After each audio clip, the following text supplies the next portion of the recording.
Hello, Iterative Marketers! Welcome to the Iterative Marketing Podcast, where each week we give marketers and entrepreneurs actionable ideas, techniques, and examples to improve your marketing results.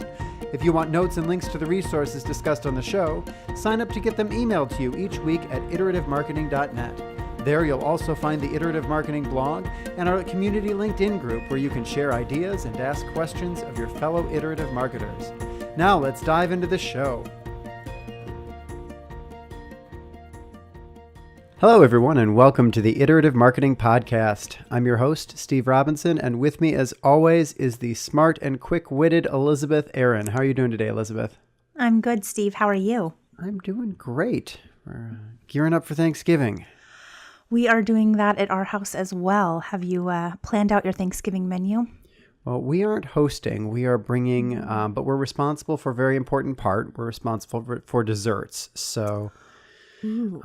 But with 3 children in the home, we are not baking much. So I think Kim's going to make her world famous apple crisp, and then we are purchasing pies from that point forward because Nice. that's about where we end up.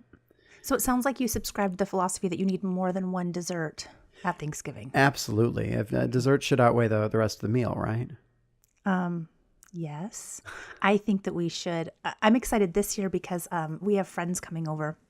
And I'm making pumpkin pie and then pumpkin cheesecake. And then someone else is bringing something else, not pumpkin related. But my other girlfriend is bringing banana cream bites, but she's serving them as an appetizer. And I am very excited about this year. So we'll see if there's any room for turkey. And is the turkey usually delicious at your Thanksgiving? Yes, my husband smokes the turkey, so It is phenomenal. And we buy a really big turkey because our after Thanksgiving tradition is turkey curry, which we have a phenomenal recipe for. So I actually sometimes get more excited about that than I do actually for Thanksgiving. So, well, there you go. Lots of eating, lots of food. And I take it then if you're smoking the turkey, then you're also hosting. So yes, we are hosting. Okay. Well, good luck with that next week. And what are we talking about today if we're not talking about turkey? So today we're talking about content marketing to the C state. And what this really is the intersection of iterative marketing and content marketing, specifically when we talk about continuous improvement in content marketing. And in order to do this, we really have to understand what our objectives are. And these differ by journey state. So originally we were going to talk through all of the journey states in one podcast, and then we started talking about everything we wanted to say and realized that you would have left us about a quarter of the way through the podcast, if that. So rather than do a marathon 2-hour podcast here, we figured we'd break it down and start with content marketing to the C state because, to Elizabeth's point, the objectives change a bit. So you have to understand what your goals are behind content marketing, and they change as you move through the states. So we're going to start by talking about the objective of our content in the C state and how we target or deliver that content to our audience. Then we'll move on to talking about how we measure success of that content based on the objectives that we've identified earlier in the podcast, and then how we iterate on that content. And then finally, we're going to close out the episode talking about what you need to have in place to be able to successfully optimize your content. Unfortunately, it's not something that you can just do. There is some pre-work that has to be done, and we'll walk through that at the end of the episode. So what's special about C state? What are we trying to do here that we aren't trying to do everywhere else? So I'll quickly recap this because if you are an avid podcast listener, we talk about this a lot. But our C audience, as a reminder, is the audience that's qualified but not currently in market.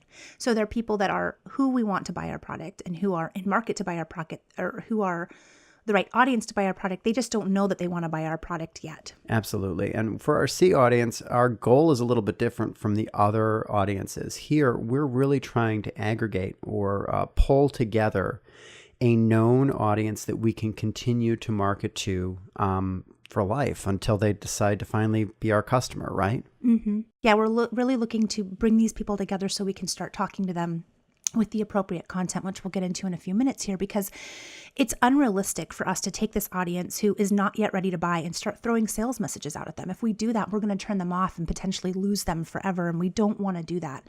Instead, what we want to do is make sure that this specific audience has a very high awareness of our brand, our products, or our services in a way that we can nurture them over time until they are ready to make that purchase and then help them along those journey states.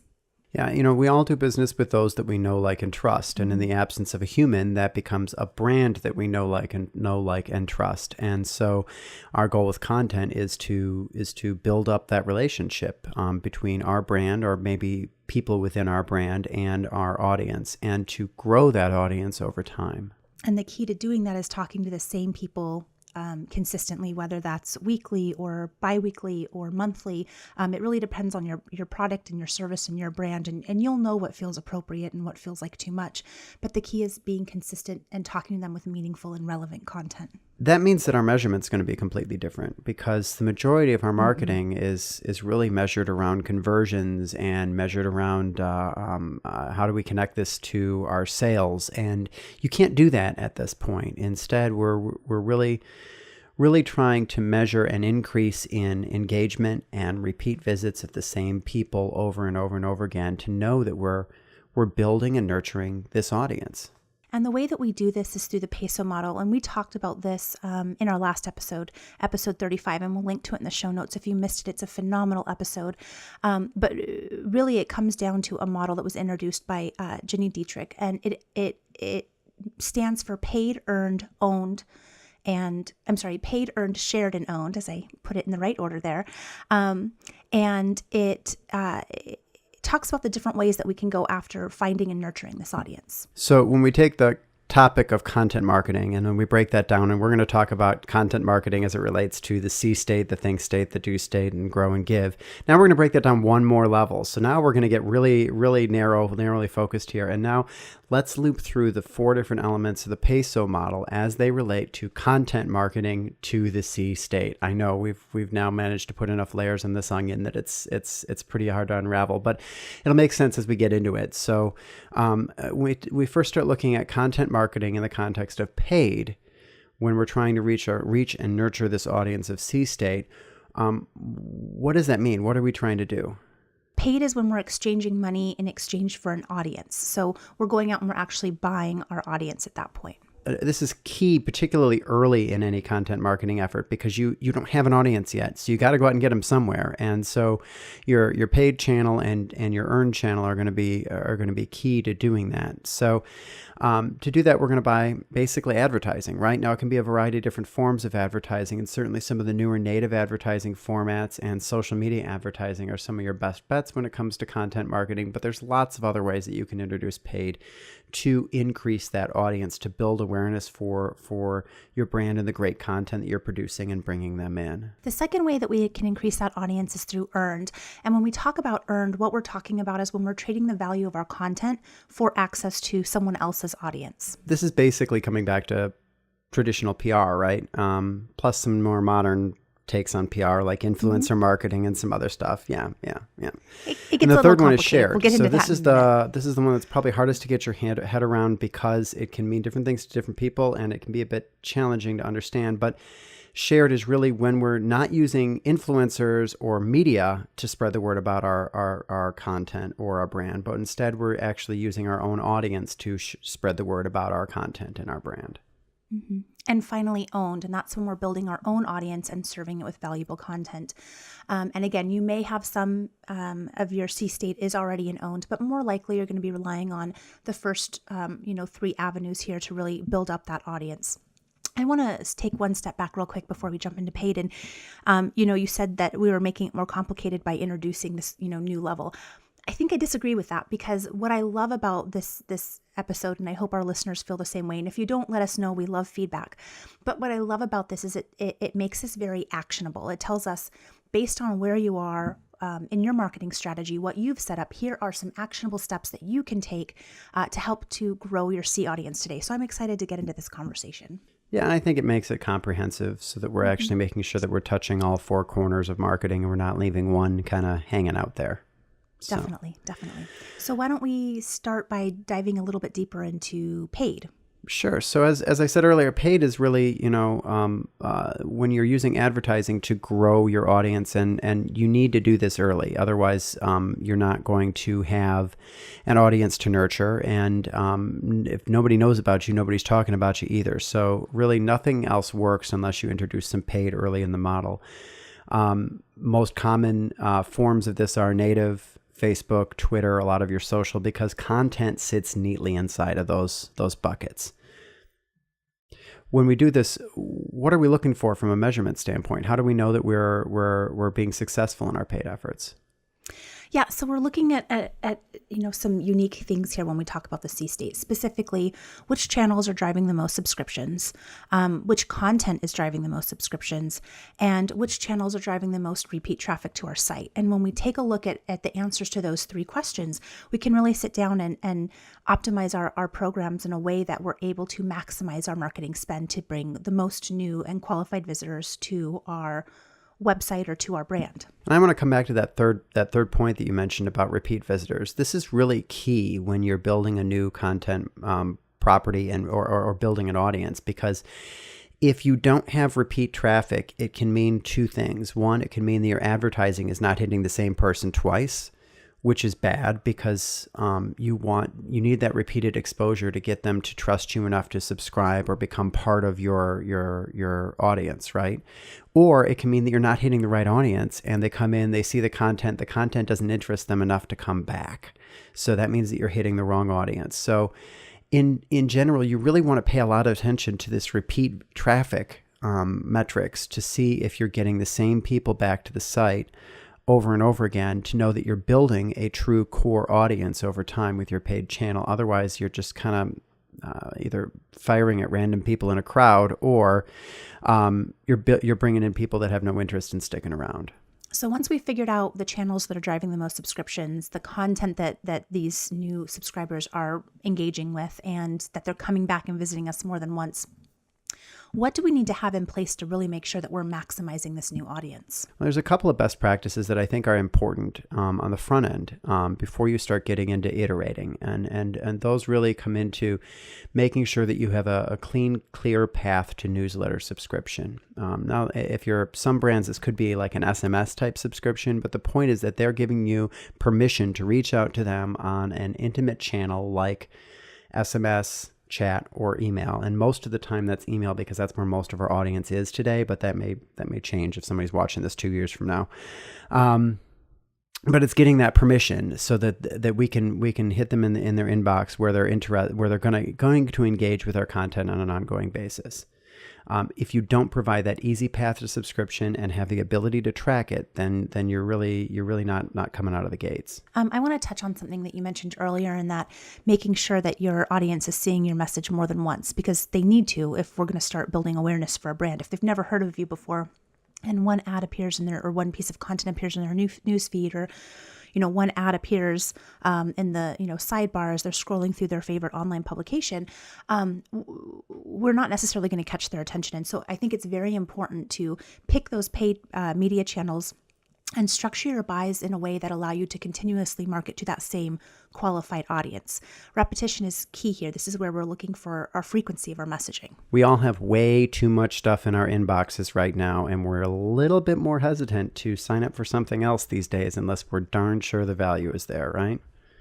Definitely.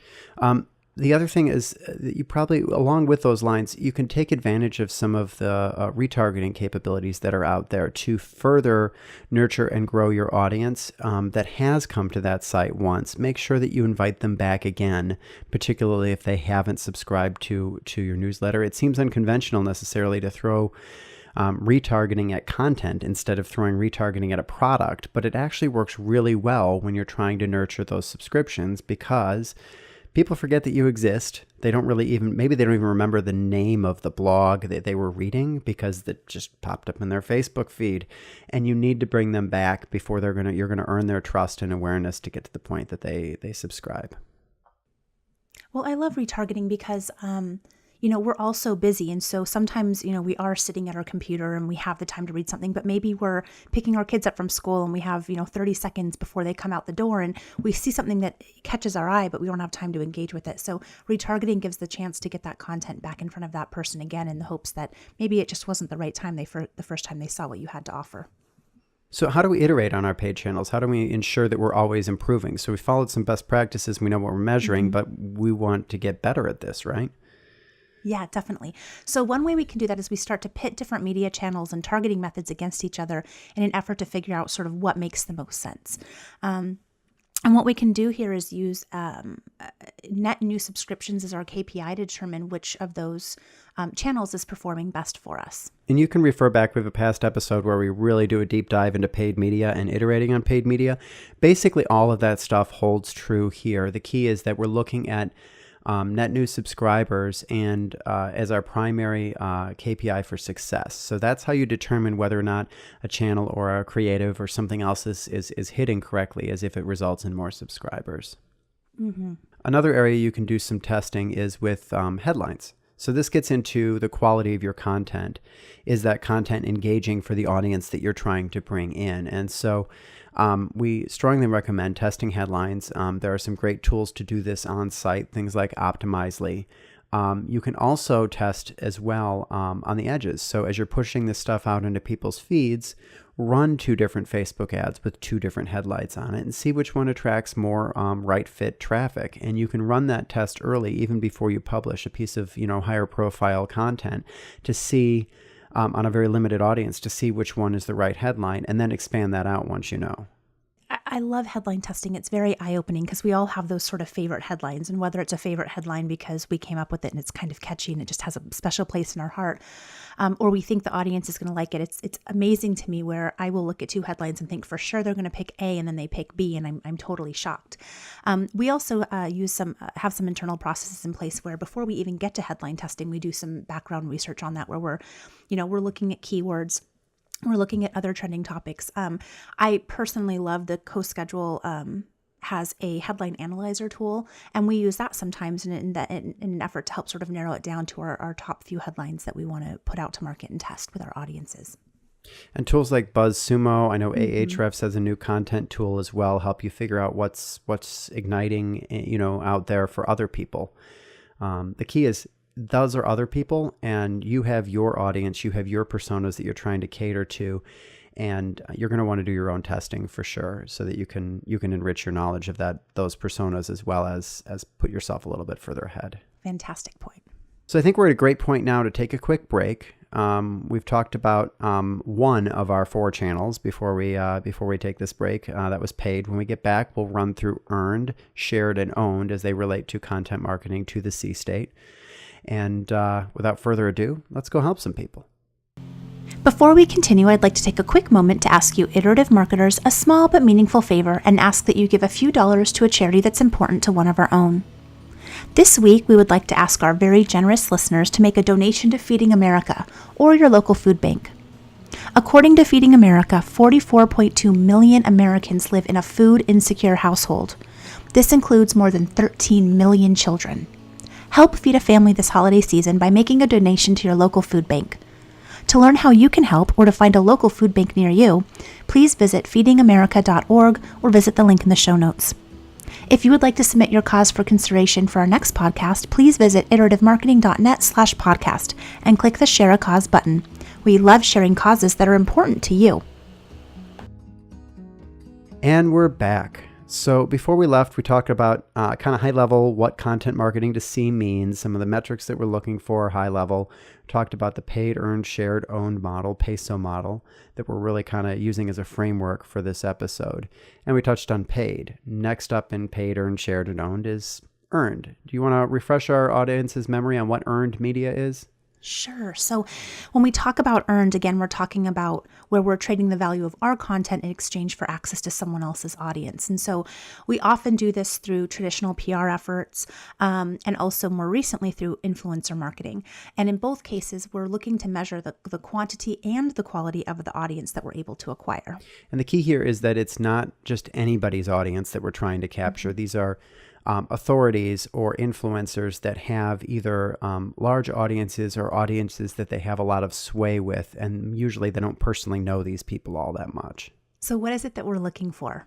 Well, similar to our paid channel, we're trying to figure out which influencers, which media outlets, when we partner with them, when we get a mention or a placement or a link or whatever it is that we're trying to get, which one of those drives the most traffic, which one drives the best traffic, and which ones also drive the most word of mouth. Because if we are positioning our brand as a content authority, we want to know which other media outlets we align with can amplify that position as an authority. And so that gets into tracking, did this ignite something that got picked up elsewhere? We're looking at quality again. We're coming back to subscribers. Who gets us the most subscribers, right? Exactly. So how do we iterate on this? Well, you're going to want to, when you're early in your, I know pitching is the wrong word, when you're presenting content to a variety of different media outlets, take the time to do some A/B testing and try some different content ideas and see what resonates with those other audiences that would also resonate with yours. Because not all media outlets want all different types of content. So change it up and try some things. And then once this is in place, you're going to want to take a look at over time who's driving repeat visitors and how can you amp up those repeat visitors. In other words, by maybe focusing on certain media outlets over others, certain influencers over others. So it's kind of a prune and grow process. We're going to prune back some of the stuff that's underperforming, and then we're going to go hunt for some new influencers, some new media opportunities that might allow us to grow in a different direction. I think another opportunity too is measuring branded searches, especially after you've had higher profile press mentions, so that you can really look at that lift in awareness that you've had, because I think that's another great indicator of whether or not this is the right fit for you. Yeah, we've done some research on this in the past for clients, and it's always amazing to see what will result in all of a sudden everybody Googling your name. Now, it doesn't mean that they're necessarily in your target audience, but it means that they're Googling your name, and that's in general a good thing and a good indicator. And once you see that, once you're able to see that lift, that will allow you to then focus on those influencers and media that have the greatest impact. Again, looking at a variety of different aspects. One, that lift in brand awareness, but also, who's driving the quality and quantity of subscribers that you're looking for. Yep. So next up is shared. How do we, this is really getting your content to be shared by people who aren't influencers, who aren't media, your audience itself, to help give it greater lift and spread to their peers who are likely also qualified audience members.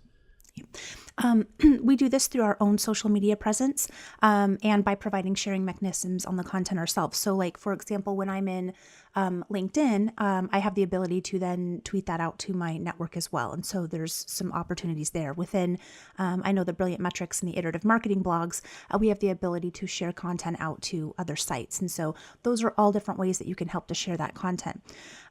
I think it's also important to know, I know you touched on what shared content is, but I think it's important to note that there is an overlap here with earned. And this isn't the only overlap we see as we talk about the peso model, and we really get into this in our last episode, but there is overlap between these channels because they're not these standalone, by themselves pillars here. They work together, and so there is overlap, and it's important to note that. Yeah, the better job you do with shared, the more likely you're going to get picked up by an influencer or a respected media outlet. And then also there's that spectrum of when do we go from just somebody who knows a lot of people to somebody who's an influencer, and that's not really your micro influencers are kind of also the same as your shared audience. So yeah, it's fuzzy at best. But the key here is that we're looking to find out what can we do to encourage or do our best to make happen this sharing. So that was awkward wording, wasn't it?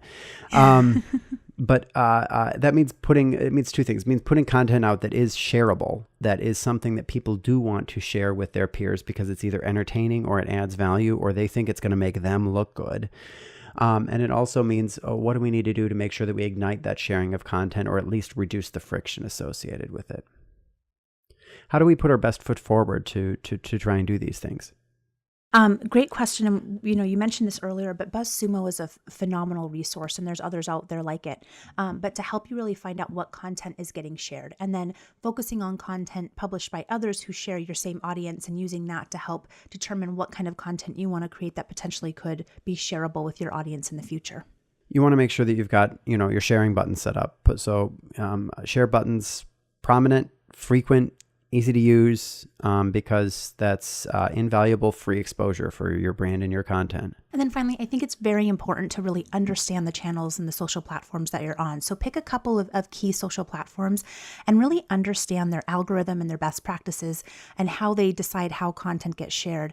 And then, try to make changes or create content that takes advantage of what it is that you've learned. Yeah, and your brand will be sharing its content, but some of these algorithms are going to do their best to prevent anybody from seeing it. But your brand will be sharing content on Twitter, on Facebook, on Instagram. Learn which platforms do get you the free exposure and the free reach without having to pay for it, and what you need to do to maximize it. Like, how many times do you need to post on Twitter? Another key tip here is part of your shared audience isn't just your audience, but it's also your team, your employees, because they have the opportunity to share on their personal networks out to their networks, which are also very likely overlapping with your target audience. So make sure that you are using the employees of the organization that you work with, particularly sales teams, customer service teams, those that are connected to your customer base or those that would be part of your audience, to get this content shared. So how do we iterate on this? Well, we're going to, when we go to post things to social, we want to try and A/B test the best we can. And so this might mean putting a little paid stipend along with our organic shares to see which social lead-ins are going to drive the most traffic, and how we can best position our content. We want to also test different platforms to see where to put our best effort in as well. Another opportunity is to test the posting frequency as well as the time of day for your owned and non-paid social channels, because this is really going to vary. And you can go out and you can Google best practice articles, but to Steve's point earlier, every audience is different. And even from within your own competitive set, how your audience interacts with your brand is going to be very different. So those are great guides to get started, but make sure you test this and figure out what works best for your brand. And I get an opportunity to eat my own words here briefly and suggest that you test the sharing buttons on your website, where they are, how big they are, how many times they show up, to see if you can make tweaks to maximize sharing. This is not an insight-driven test, which I, of course, rail against doing non-insight-driven tests. I think this is one of the examples of an exception, though, where the benefit certainly outweighs the lack of insight that you're going to get out of this, because if you can increase the sharing of your content by 10, 15% over a couple of tests, that's well worth the opportunity cost of running some more of those insight-driven tests where you're going to learn more about your audience other than where they like their sharing buttons. I laugh because I cannot even count how many times you've said don't do a button test, and you are literally telling our audience to do a button test right now. I know. This is a historical moment, people. Take note. Okay, so we're on to the O in peso because I need to keep moving now. So what is O? What is owned? So owned are the channels that we own, that we control, that people shouldn't be able to take away from us. So it's things like our website and our blog. And this is important because we control this. We control, the messages that we get to put out. There's no algorithm that's dictating when someone's going to see our content. And so this is a very unique channel for us. And what we're trying to do here is we're trying to build we're trying to actually accomplish two different things with our own channel here. We're trying to develop a body of evergreen content that will continue for the lifetime that it's published, to bring in new people through referrals, through backlinks, through shares, and through search. Okay. In addition to that, we want to provide the content that is relevant to stay in front of the audience that we've earned, right? So we've taken this time and this money to build this audience. We need to be continuously publishing to nurture that audience in an ongoing way. And so it's two separate objectives with one owned channel that we're trying to accomplish these. When we talk about what we're looking for, it's really two very different things. One, are we attracting new subscribers, new subscribers and repeat visitors via search and referral? So we're talking about backlinks here. The second thing that we're trying to do is are we retaining our subscribers and then driving engagement through our targeted distribution? Are these people coming back? Are they engaging with our content? Both of these help to determine if this is effective for us or not. Yeah, so unsubscribe rate is going to be key. A lack of repeat visits is going to be another key indicator. Something might be off with your content, and your content isn't hitting it with your audience, and it's definitely something to look at. How do we put our best foot forward? How do we make sure that we are at least starting from a place of success with our owned media channels? So I think it starts with making sure that you have the basic technical SEO. Can your site be reached by search engines? And that's key. And that's really the first place to start. Just make sure that you've got those basics set up.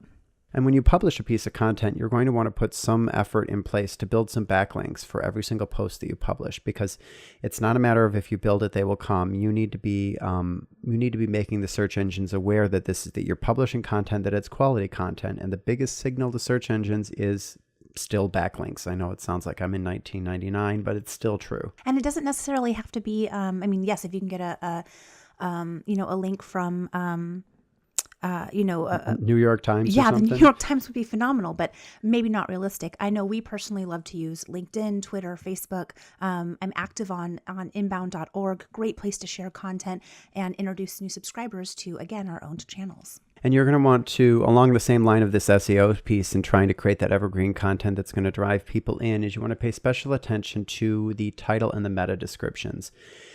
This is a technical kind of a thing, but it's really important because that title is what shows up as the blue link inside a search, and the meta description is what shows up right underneath it. So if this is somebody who maybe would be new to your brand and your content, you want them to click on that link when it comes up in search results. So it becomes very important from a technical standpoint to make sure that those are in place. It's also just important to set a target for how much of your content is evergreen.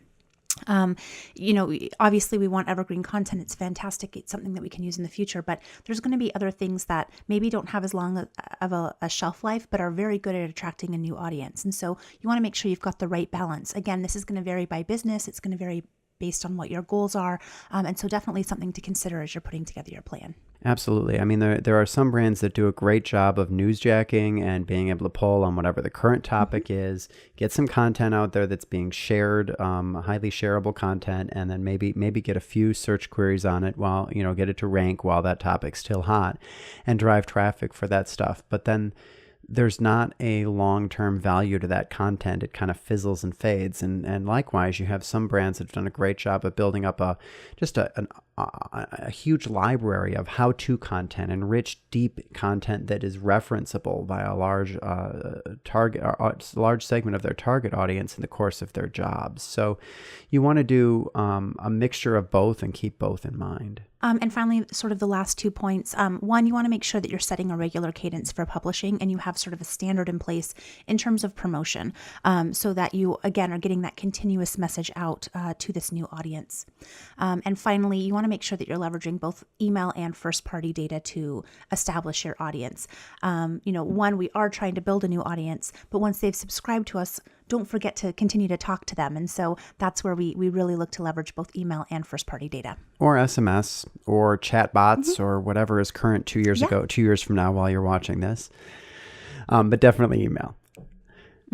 So when it comes to iterating, how do we continuously improve on our own content? This is going to sound kind of similar to a lot of what we're doing for shared, because the objectives are to some extent the same. We want to A/B test our headlines as well as our subject lines for our emails, because that, again, will give us insights into our audience and allow us to, over time, improve the distribution of our content and make sure that we're getting content that is being opened and clicked on by our audience. This A/B testing also extends to HTML versus plain text emails. I think a lot of times we forget about this, but this is another great place where we can really look and see if we've got opportunities to iterate on.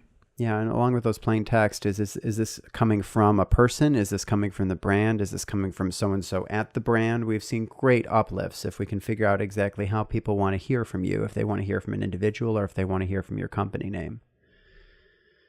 You always want to be watching for unsubscribes. Make sure you have a good process in place. When somebody unsubscribes and they fill out that comment box, is somebody reading that? I know it's anecdotal evidence, but it sets you up for understanding what you need to test in the future. If you aren't processing those unsubscribes and analyzing which pieces result in unsubscribes and more importantly, why, then you're missing out on a great feedback loop as to how you can continue to nurture and grow that audience. And finally, you want to make sure that you're never comparing open rates across different lists or different sends. You really want to make sure that you're only focusing on those open rates as a metric for your A/B testing, because not all lists and not all emails are created equal. And so if you start to compare these, you're not necessarily having equal data. Yeah, I kind of flipped out on Twitter a week or so back because IBM published a benchmark study where they had benchmarks for every industry on their open rates and their click-through rates. And no, you can't compare yourself to somebody in the other side of the country with a completely different list.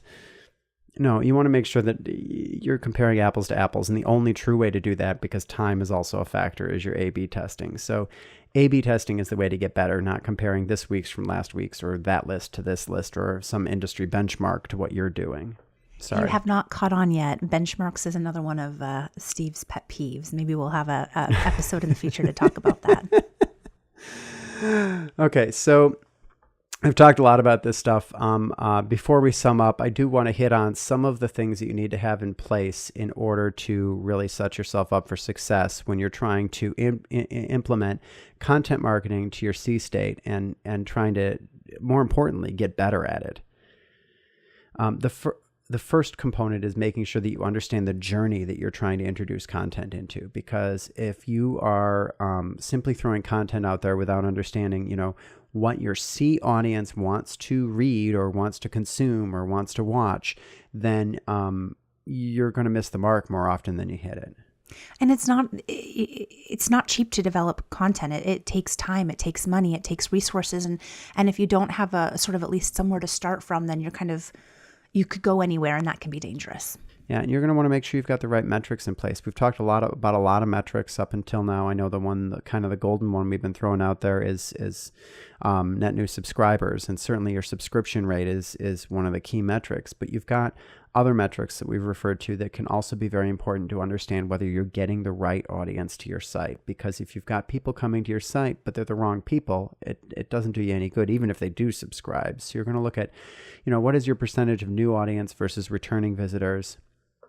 What is your dwell time? How long are they staying on a given post, or scroll depth is another way to gauge that. Excuse me. And you're also looking at conversions. If you have the ability to track these people from when they're in C all the way through to when they're in do and they've converted, and that takes time. You have to have good metrics in place for like a year before you start getting this data back. But it starts to tell you where those people came in from in their C state and whether or not they were good quality contacts, because you may find out that at the end of the day, all of our sales came from these two initial sources of new traffic at the very beginning, and the rest of them weren't all that relevant. That's powerful data. It's powerful. It's really hard to get because it takes a long time of having consistent data collection in place. And then again, key metric is newsletter subscribers. If you don't have these in place, you need to work with your web team or an ad tech team or some other third-party vendor like Brilliant Metrics, shameless plug, to make sure that you get this right. Because to Steve's point, it has to be set up correctly, and you need to start collecting data and have it for an extended period of time before you can start using the data. And the last thing I want to put in place is anytime you're starting a content marketing effort, everyone underestimates the amount of effort that has to go into the content. Mm-hmm. You start talking about doing it iteratively and introducing A/B tests on a regular basis and a regular different points in there. That actually pushes that underestimation kind of over the edge, right? Because now not only do we have to produce the content once, but we got to produce 2 versions of it on a regular basis. And then we learn something that invalidates a bunch of other content that we got to go update, right? So the better you get, the more work you have to do. And unfortunately, that's part of playing the game here, but make sure that you're setting reasonable expectations on content effort, either as you're launching a new content marketing initiative or amping up an existing one, or just introducing more iterative marketing into an existing content marketing initiative. Great point. So I think that wraps things up for today. I think this may be our longest episode yet, so thank you for sticking around. Perhaps. We'll try not to do this to you too often.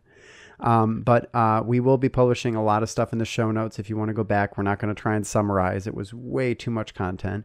But I want to thank everybody for making this excessive amount of time for us this week. And I want to encourage all of you to come back and join us again next week. And until then, onward and upward.